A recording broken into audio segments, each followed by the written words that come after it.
کریم محبوب فرمانے لگے یاد رکھنا صدقہ دینے سے مال کم نہیں ہوتا۔ اللہ اکبر۔ آپ کو تو میسج آ گیا بینک سے کتنے پیسے کم ہو گئے، آپ نے تو جو گن کے دراز میں رکھے تھے اس میں سے لاکھ میں سے آپ نے تو 5,000 دے دیا، تو آپ کو تو پتہ ہے وہ 95 رہ گیا ہے۔ لیکن یہ صحیح مسلم کے لفظ ہیں، حضور فرماتے ہیں صدقہ دینے سے مال کم نہیں ہوتا۔ کائنات کے سب سے سچے، کھرے، صادق اور امین محبوب علیہ الصلوۃ والسلام نے فرمایا کہ صدقہ دینے سے مال کم نہیں ہوتا۔ حکیم الامت مفتی احمد یار خان صاحب نعیمی رحمت اللہ تعالی علیہ ارشاد فرماتے ہیں کہ کسان جب اس نے بیج کی بوریاں بھر کے رکھی ہوئی ہوتی ہیں، تو جب وہ جا کر کے بیج ڈالتا ہے نا کھیت کے اندر، تو بظاہر تو وہ بوریاں خالی کر کے آتا ہے، لیکن پتہ تب چلتا ہے کہ جب ایک ایک بیج پر پھر کئی گنا دانہ لگتا ہے۔ آیا تو وہ خالی کر کے تھا، لیکن اگر تھوڑا سا وہ گہرائی کے ساتھ دیکھے تو اس نے تو کمال کر دیا، اب تو اس پر بے شمار دانے لگ گئے۔ تو حضور علیہ الصلوۃ والسلام نے فرمایا صدقہ دینے سے مال کم نہیں ہوتا، اور فرمایا معاف کرنے کی وجہ سے اللہ بندے کی عزت میں اضافہ کر دیتا ہے، اور فرمایا جو اللہ کی رضا کی خاطر جھک جائے اللہ اسے عزت عطا کر دیتا ہے۔ صدقہ دینے سے مال کم نہیں ہوتا۔ تو اپنی طبیعت کے اندر اگر شوق پیدا کر لیا جائے راہ خدا میں خرچ کرنے کا، ذوق بنا لیا جائے، ہمارا یہ ذہن بن جاتا ہے کہ یہ بھی میرے پیسے، یہ بھی میرے پیسے، وہ کونے میں میری جائیداد، یہ میرا مکان، وہ میرا بینک بیلنس، یہ میرے جانور، یہ میرا مال تجارت، یہ میرے کھیت کھلیان۔ میرے محبوب نے فرمایا تیرے 3 ہی مال ہیں، ایک تو نے کھا لیا ہے، ایک تو نے پہن لیا، ایک تو نے راہ خدا میں خرچ کر لیا، باقی تو وارثوں کا ہے۔ وارثوں کے مال کے بارے میں اس قدر زیادہ توجہ رکھنا، اس قدر زیادہ ذہن بنا کے رکھنا، تو اللہ تبارک و تعالیٰ کی راہ میں خرچ کرنے کا جو شوق ہے، حضور صلی اللہ علیہ وسلم نہ اس کی نصیحت کرتے۔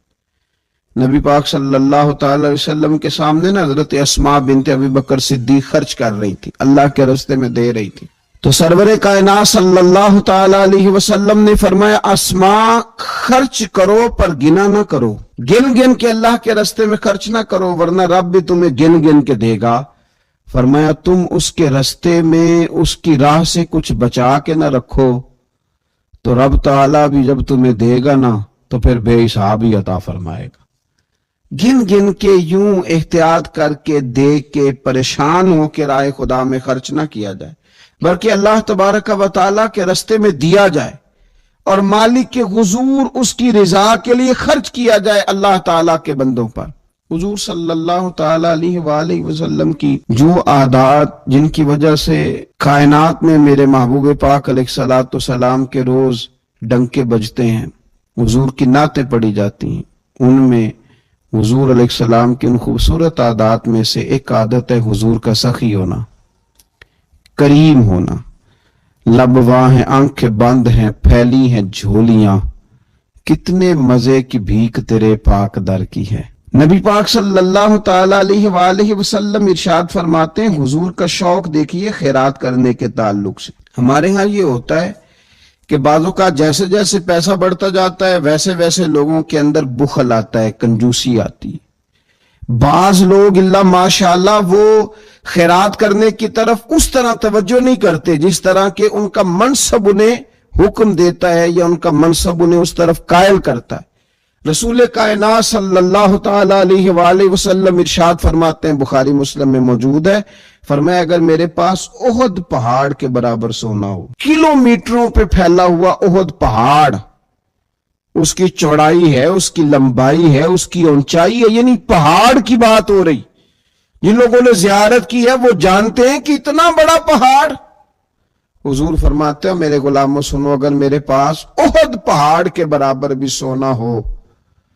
تو فرمایا میرا دل چاہتا ہے کہ 3 راتیں گزرنے سے پہلے پہلے سارا اللہ کے راستے میں خرچ کر دوں، سوائے اس کے کہ جو میں نے قرض دینا ہو،